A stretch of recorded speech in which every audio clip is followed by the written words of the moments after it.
যে হেপাটোলজি দেখি, হেপাটোলজিতে হেপাটাইটিস দেখি। হেপাটাইটিসে মেন গল্প হচ্ছে অনলি হেপাটাইটিস বি যেটা, সেটা হচ্ছে ডিএনএ, বাকি সবাই আরএনএ। ডিএনএ কীরকম? Double standard, partially double standard, okay. বাকি সবাই হচ্ছে সিঙ্গেল স্ট্যান্ডার্ড আরএনএ, অর্থাৎ নর্মাল আরএনএ।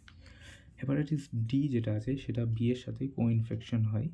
হেপাটাইটিস এ আর ই এর দুটো ফিকো ওরাল, তো এদের ক্ষেত্রে কী করতে হবে? আমাকে হাইজিন মেনটেন করতে হবে আর ভ্যাকসিন দিতে হবে।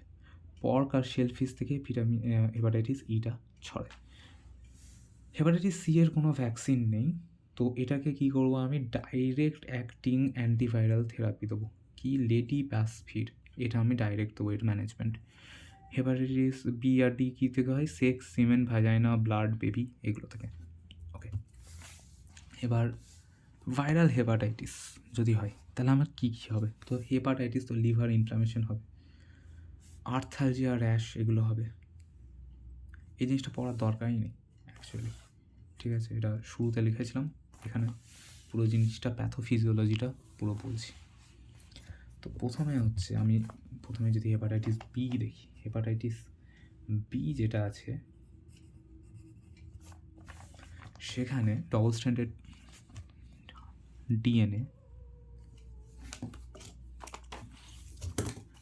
ডবল স্ট্যান্ডার্ড যে ডিএনএটা আছে এটা আমার ঢুকে গেল নিউক্লিয়াস থেকে হোস্টের, অর্থাৎ আমার বডির ডিএনএ পলিমারেজ থেকে ও পার্শিয়াল থেকে কমপ্লিট ডবল স্ট্যান্ডার্ড ডিএনএ তৈরি করলো। তারপর আমার বডিরই আরএনএ পলিমারেজ দিয়ে ও আরএনএ বানাবে। সেই আরএনএ দুই ধরনের আরএনএ বানাবে, একটা হচ্ছে এমআরএনএ নর্মাল, যেটা রাইবোসোমে গিয়ে আমার প্রোটিন বানাবে। একটা হচ্ছে প্রি জিনোমিক আরএনএ, যেটা রিভার্স ট্রান্সক্রিপ্টেসের মাধ্যমে আরেকটা ডিএনএ বানাবে। কেমন DNA? Double standard, partially double standard DNA. এবার এই ডিএনএটা, এই প্রোটিনটা যেটা আছে, এটা গোলগি বডিজ আর এন্ডোপ্লাজমিক রেটিকুলামের মধ্যে দিয়ে গিয়ে একটা ভেসিকেল বানাচ্ছে আর এইটার মধ্যে ঢুকে যাচ্ছে, দিয়ে আলটিমেটলি আমার ভাইরাসটা তৈরি করছে, ঠিক আছে? এবার এই ভাইরাসটা নিজেই এই হেপাটোসাইট অর্থাৎ লিভার সেলটাকে মারবে, ঠিক আছে? তারপরে আরেকটা কী হবে? এই হেপাটোসাইটের সেলটা যেটা আছে সে ম্যাক্রোফাজকে জানাবে যে কিছু একটা ভুলভাল হচ্ছে ভেতরে। ম্যাক্রোফাজ টি সেলকে অ্যাক্টিভেট করবে। এবার CD8 যে টি সেলটা আছে সেটা এই সেলের, আমার হেপাটোসাইট সেলের উপরে একটা অ্যান্টিজেন প্রেজেন্টিং সেল ঝান্ডা থাকে, সেই ঝান্ডা দেখাবে আমার একটা ভাইরাল প্রোটিন আছে।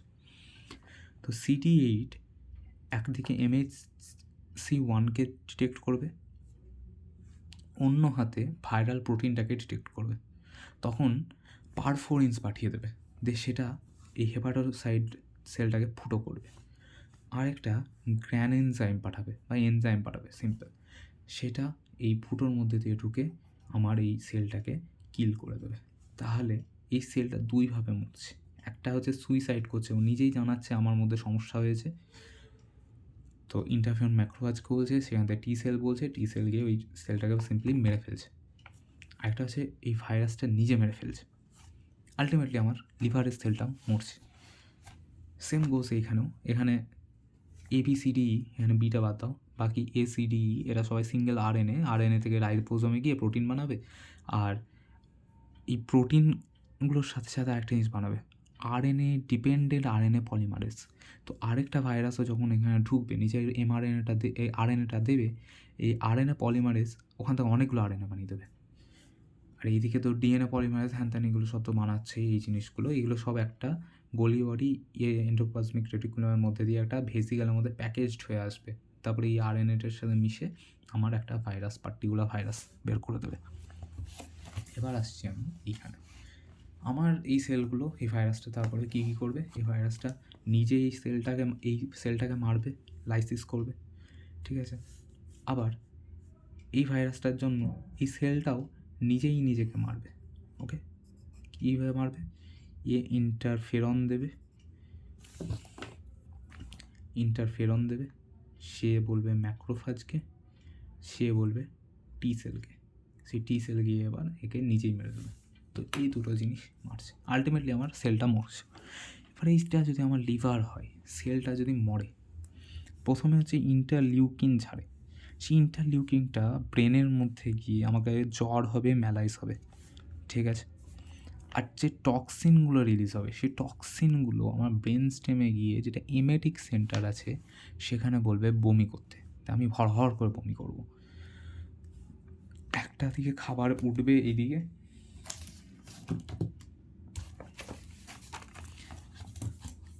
একদিকে আমার এই দিকে খাবার উঠছে, আরেক দিকে আমার এই দিকে খাবার নেমে যাচ্ছে।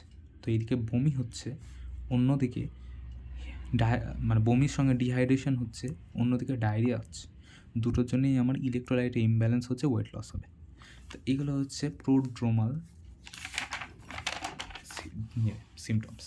তো আমি যদি আমার কোর্স অফ ডিজিজ দেখি তাহলে এটা হচ্ছে কোর্স, যেটা বললাম পিজি একটা ডিএনএ ঢুকবে এখানে, ডিএনএ থেকে আরএনএ তৈরি হবে, আরএনএ এমআরএনএ আর পিজিআরএনএ তৈরি হবে, রিভার্স ট্রান্সক্রিপ্টেজ দিয়ে এখানে ডিএনএ তৈরি করে নেবে, এখানে প্রোটিন বানাবে, তো ওটা আবার এসে এই সেলটাকেই মারবে।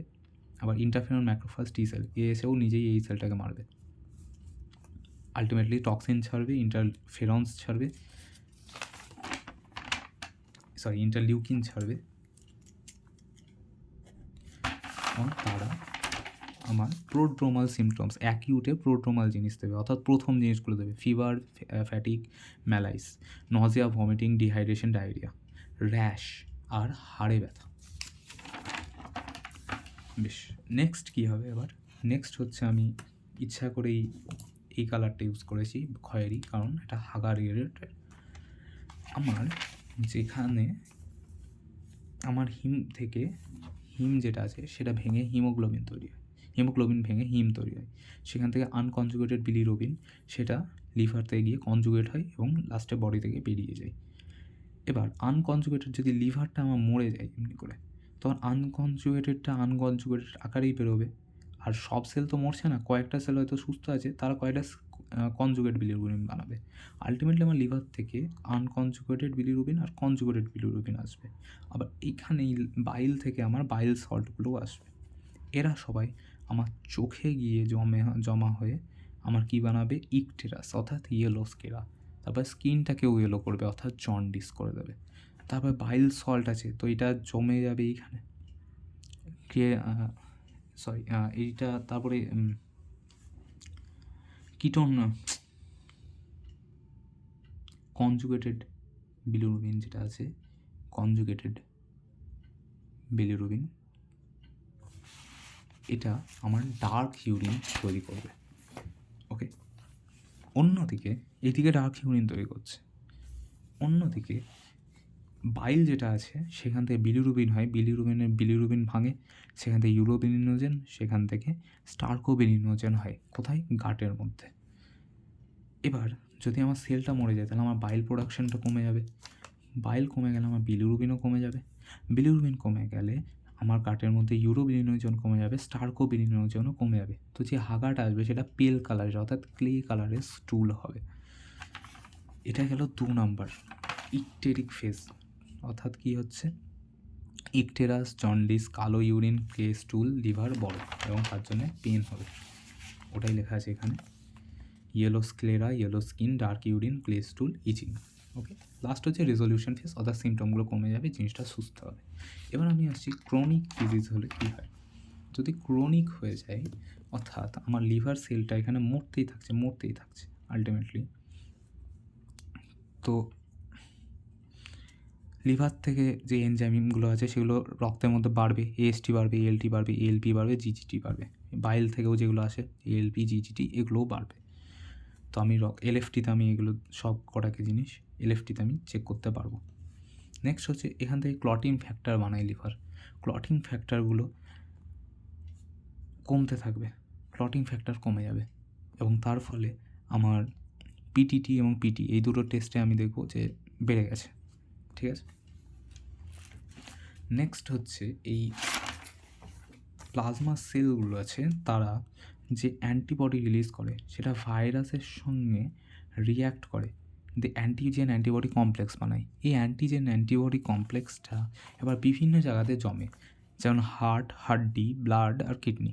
ঠিক আছে, হার্ট, হাড্ডি, ব্লাড, কিডনিতে জমে পেরিকার্ডাইটিস, আর্থ্রাইটিস, ভাস্কুলাইটিস, গ্লোমেরুলোনেফ্রাইটিস করে। তার সঙ্গে সঙ্গে সব সেলগুলো কমে দেয়, আরবিসি, ডাব্লিউবিসি, প্লেটলেট সব কমে যায়। তো হিমোলাইটিক অ্যানেমিয়া, নিউট্রোপেনিয়া, থ্রম্বোসাইটোপেনিয়া অর্থাৎ এগুলো দেখা যায়। এগুলো হচ্ছে extra hepatic manifestation in hepatitis B and C.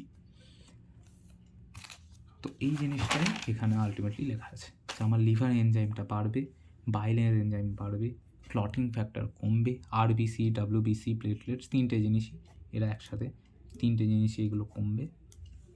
তারপরে হার্ট, হাড্ডি, ব্লাড, কিডনি সব জায়গাতে জিনিস জমবে। আলটিমেটলি এই জিনিসটা আমার লিভারে আক্রমণ করতে করতে এমন করছে এখানে সিরোসিস হবে, ক্যান্সার হবে। ওকে, সিরোসিস এবং ক্যান্সার হচ্ছে। সিরোসিসের সিমটম কী কী? অ্যাসাইটিস, স্পাইডার অ্যাঞ্জিওমা আর হেপাটোস্প্লিনোমেগালি, তিনটে জিনিস হবে। তো আলটিমেটলি বোঝা যাচ্ছে খুব খতরনাক জিনিস। আমি কি কি ম্যানেজ করব? তো ইনভেস্টিগেশন যদি আমি করি অ্যাকিউট ফেজে, আমার অ্যাকিউট ক্রনিক যাই বলুক না কেন আমি একই জিনিস লিখে দেবো, ক্লিনিক্যাল ফিচার যা যা বললাম। ইনভেস্টিগেশনে এলএফটি এগুলো করবো, এলাইজা এইসব করবো। এলাইজাতে ওই এইচবিএস, এজি, হ্যান ত্যান এগুলো যেগুলো আছে সেগুলো লিখবো। ম্যানেজমেন্ট হচ্ছে হেপাটাইটিস বি, অ্যাকিউট হলে সাপোর্টিভ, ক্রনিক হলে এসাইক্লোভির। প্রিভেন্ট করবে কি? ভ্যাকসিন, স্ক্রিনিং আর সেফ সেক্স আর নিডল। এখানে একটা ইম্পর্ট্যান্ট কোশ্চেন আসছে, ভ্যাকসিন নিয়ে আসছি আর সেরোলজিক্যাল মার্কার নিয়ে। ইম্পর্ট্যান্ট কোশ্চেন হচ্ছে যে ভার্টিক্যাল ট্রান্সমিশন হয়, হরাইজন্টাল মানে হচ্ছে বডি ফ্লুইডের মধ্যে দিয়ে ট্রান্সমিশন, অর্থাৎ মা আর বাপের মধ্যে যেটা হবে। আর মা থেকে বেবিতে যেটা আসবে সেটা হচ্ছে ভার্টিক্যাল ট্রান্সমিশন। তো ভার্টিক্যাল ট্রান্সমিশন এটা হতে পারে কারণ প্লাসেন্টা ক্রস করতে পারে, কিন্তু মেনলি ভার্টিক্যাল ট্রান্সমিশন কেমন করে হয়? এখানে মায়ের যেটা ব্লাড আছে সেটা মানে পেরিন্যাটাল পিরিয়ড, ডিউরিং পেরিন্যাটাল অর্থাৎ ডেলিভারির সময়ে মায়ের ব্লাডটা বেবি ব্লাডের সাথে মিশে যায়। তখন বাচ্চার মধ্যে 2-4 মাস পরে এইচবিএস অ্যান্টিজেন প্রথম যেটা পাওয়া যায় সেটা পাওয়া যাবে। বেবির মধ্যে ক্রনিক হেপাটাইটিস হবে, সিরোসিস হবে, ক্যান্সার হবে। সিরোসিস আলটিমেটলি ক্যান্সার হবে। তাহলে আমাকে আগে থেকে বাচ্চাকে বাঁচাতে হবে। তো সব বাচ্চাকে যেটা দেওয়া হয় সেটা হচ্ছে ভ্যাকসিন 1 মিলিলিটার, একটা ছোট্ট ভ্যাকসিন আইএমএ দিয়ে দেওয়া হয় সব বাচ্চাকেই। আর এইচবি যাদের মাগুলো হেপাটাইটিস আছে, যাদের মায়ের, তাদেরকে হেপাটাইটিস বি অ্যান্টিগ্লোবিউলিন দেবো। কখন, কটা ডোজ? 2টো, ঠিক আছে। 1 মাসের গ্যাপ দিয়ে 2টো ডোজ দেবো আলটিমেটলি। এবার হচ্ছে পোস্ট এক্সপোজার প্রোফাইল্যাক্সিস, অর্থাৎ বড়োদের ক্ষেত্রে কী দেওয়া হবে? বড়োদের ক্ষেত্রে যদি হেপাটাইটিস ভ্যাকসিন একটা দেবো 0-1-6, ঠিক আছে, মানে যেদিন গেছি সেদিন, 1 মাস পর, 6 মাস পর। অ্যাক্সিলারেটেড হেপাটাইটিস বি ভ্যাকসিন হচ্ছে কি 1 মাস পরে 2 মাস পর দেবো। হেপাটাইটিস বি ইমিউনোগ্লোবিউলিন অর্থাৎ এই জিনিসটা, এটা কি 1 মাসের গ্যাপে একটা বুস্টার ডোজ 1 ml আইএম দেবো। কখন দেবো, কাকে দেবো ওটা বলছি। আর এটা হচ্ছে এইচবিএস অ্যান্টিজেন। অ্যান্টিজেনের গল্পটা এখানে খুব সুন্দর করে বলা আছে, এখানে 4টা অঙ্কের মতো করা আছে। এইচবিএস অ্যান্টিজেন, সারফেস অ্যান্টিজেন, এটা প্রথম দেখা যাবে সবার আগে। ফার্স্ট অ্যান্টিজেন হেপাটাইটিসে পাওয়া যাবে, অ্যাকিউট কি ক্রনিক সবের ক্ষেত্রেই পাওয়া যাবে। তারপর হচ্ছে এইচবিসি, আর লাস্ট হচ্ছে এইচবিই, এটা হচ্ছে এনভেলপ। ই থাকলে মনে হচ্ছে রেপ্লিকেশন হচ্ছে, অর্থাৎ ট্রান্সমিট করতে পারে সামনের জনকে। এখানে যে অঙ্কটা আছে এখানে 3টে কোয়েশ্চেন, আমাকে এইচবিএস, এইচবিই এগুলোর বলে দেবে পজিটিভ নেগেটিভ। আমাকে 3টে প্রশ্ন করতে হবে নিজেকে। তো প্রশ্ন 3টে হচ্ছে, প্রথম প্রশ্ন, এইচবিএস আমাকে কি বলবে? এইচবিএস জানাবে যে এই সময়ে ইনফেকশন আছে। প্রশ্নটা হচ্ছে এইচবিএস যেটা আছে অ্যান্টিজেন, সে বলবে এই সময়ে লোকটার হেপাটাইটিস আছে কি না।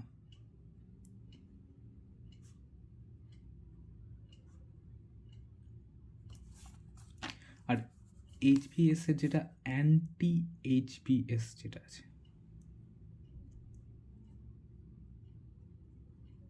অ্যান্টিটা কি বলবে যে লোকটার ইমিউনিটি আছে কি না। এই দুটো গেল মেন কোশ্চেন। নেক্সট আসছে HBC। HBCতে কোশ্চেনটা হবে, HBCতে অ্যাকচুয়ালি কিছু নেই, শুধুমাত্র অ্যান্টি HBC আছে, ঠিক আছে, কারণ HBCকে খুঁজে পাওয়া যায় না, ওটা এনভেলপের মধ্যে আছে। তো অ্যান্টি HBC অ্যান্টিজেন যেটা আছে, সিটা আমাকে বলবে যে ছোটোবেলায় এটা আগে হয়েছে কি না, অর্থাৎ এটা ক্রনিক কিনা, ঠিক আছে, ক্রনিক কিনা অ্যাকিউট, ঠিক আছে। যদি IgG থাকে তাহলে ক্রনিক, IgM থাকে তাহলে অ্যাকিউট। বা এভাবেও মনে রাখা যেতে পারে যে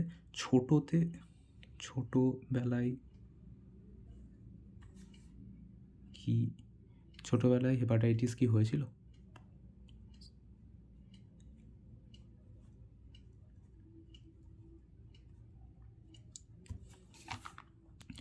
নেক্সট কোয়েশ্চেন, লাস্ট যেটা, সেটা হচ্ছে ব্যাস এই দুটো কোশ্চেনই অ্যাকচুয়ালি,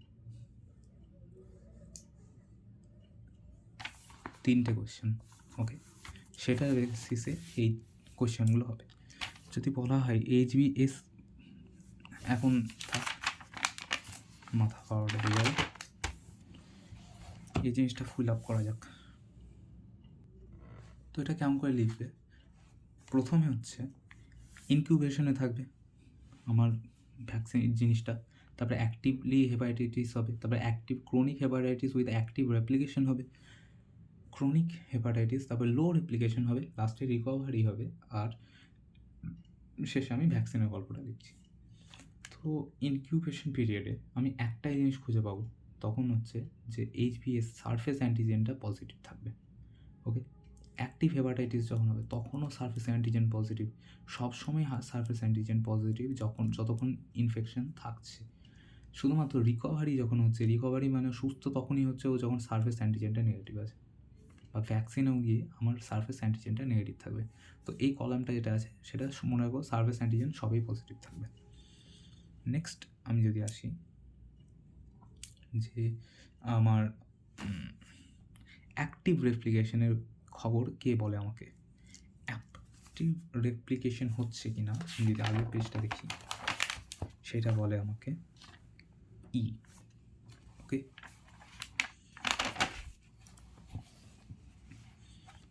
তো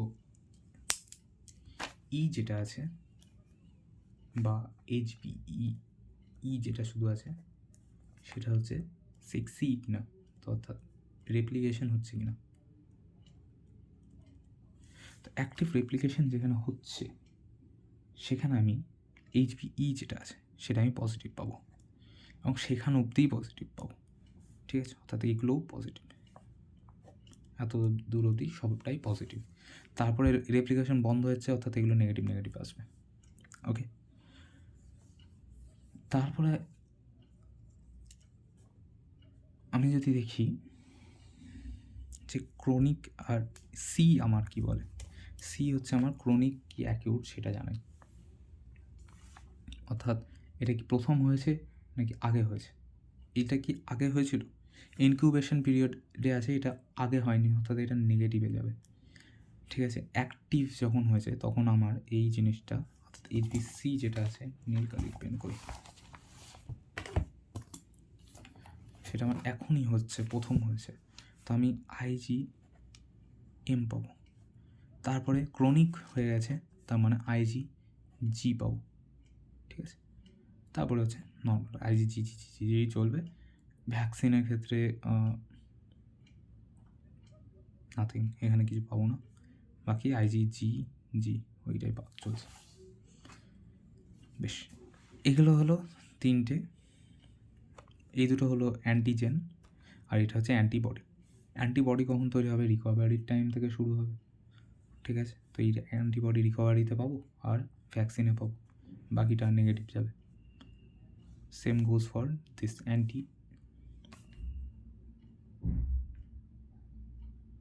ই যেটা আছে, যখন রেপ্লিকেশনটা লো হচ্ছে তখনই ওটা পাবো। তার আগে এগুলো সব নেগেটিভ নেগেটিভ নেগেটিভ, এগুলোও নেগেটিভ নেগেটিভ। ব্যাস, এটা হলো একটা মানে উদ্ধারকারী মুখস্থ রাখার টেকনিক। HBSAG যেটা আছে সেটা এত দূর অবধি টানা প্লাস করে দাও, তারপরে এই জিনিসগুলোকে ওটার অপোজিট হবে, এক্স্যাক্ট অপোজিট হবে এটা। এই দুটো কলাম মানে এক্স্যাক্ট অপোজিট হবে একে অন্যের। বাকি তো এমনি বুঝতে পারছো, যেখানে অ্যাক্টিভ লিখছো সেখানে এম থাকবে, বাকিগুলো ক্রনিকে এমনি থাকবে, আর that's it. Okay, next last যেটা, সেটা হচ্ছে পোস্ট এক্সপোজার প্রোফাইল অ্যাক্সিসে আমি কী করব। পোস্ট এক্সপোজার প্রোফাইল অ্যাক্সিস যেটা আছে সেখানে ডাক্তারের হিসাবে আমার কি আছে, আর পাতি কথা হচ্ছে খুব সহজ, পেশেন্টের হেপাটাইটিস আছে, আর আমারও ভ্যাকসিন আছে, ফুললি ভ্যাকসিনেটেড। তাহলে কি আমার কোনো ভ্যাকসিন লাগবে? আর তাহলে no vaccine, no prophylaxis needed. Okay, কোনো ভ্যাকসিন লাগবে না। ওকে, ভালো কথা। কিন্তু আমার যদি ভ্যাকসিন না থাকতো তাহলে কী করতাম? যদি আনইমিউনাইজড হই তাহলে সিম্পল কথা, আমার ভ্যাকসিন নিতে হবে। পেশেন্টে হেপাটাইটিস আছে তাহলে শুধু ভ্যাকসিন নিলেও হবে না, আমাকে ইমিউনোগ্লোবিউলিন অর্থাৎ প্যাসিভটাও নিতে হবে, প্যাসিভ। প্লাস আমাকে অ্যাক্সিলারেটেড ভ্যাকসিনটা নিতে হবে, অ্যাক্সিলারেটেড ভ্যাকসিন অর্থাৎ 0, 1, 2 এই ভ্যাকসিনটা নিতে হবে, কারণ আমার সিচুয়েশন খুব খারাপ। যদি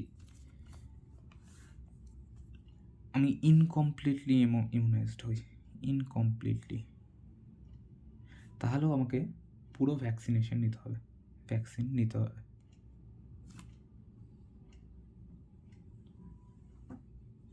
যদি আমি ভ্যাকসিন পুরো নিয়ে আসি, আমি ভ্যাকসিন নিয়েছি কিন্তু আগে নিয়েছি, ভ্যাকসিন আগে নিয়েছি বাট পুরো নিয়েছি, তাহলে আমি কী নেবো? জাস্ট একটা বুস্টার নিয়ে নেবো।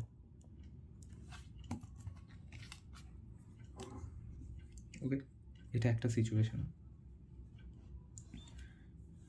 বেশ, এবার এই কলামটা যেটা আছে এটা একই চলবে, ঠিক আছে? আমি ফুললি ভ্যাকসিনেটেড হয়ে গেলে পেশেন্টের যাই হোক না কেন আমি কোনো ভ্যাকসিন আর নেবো না। আর পেশেন্ট যদি HB সারফেস অ্যান্টিজেন নেগেটিভ হয় তাহলেও কোনো ভ্যাকসিন নেওয়ার প্রয়োজন নেই। ওকে, কোনো ভ্যাকসিনের কোথাও প্রয়োজন নেই, গোটা জিনিসটা সেফ।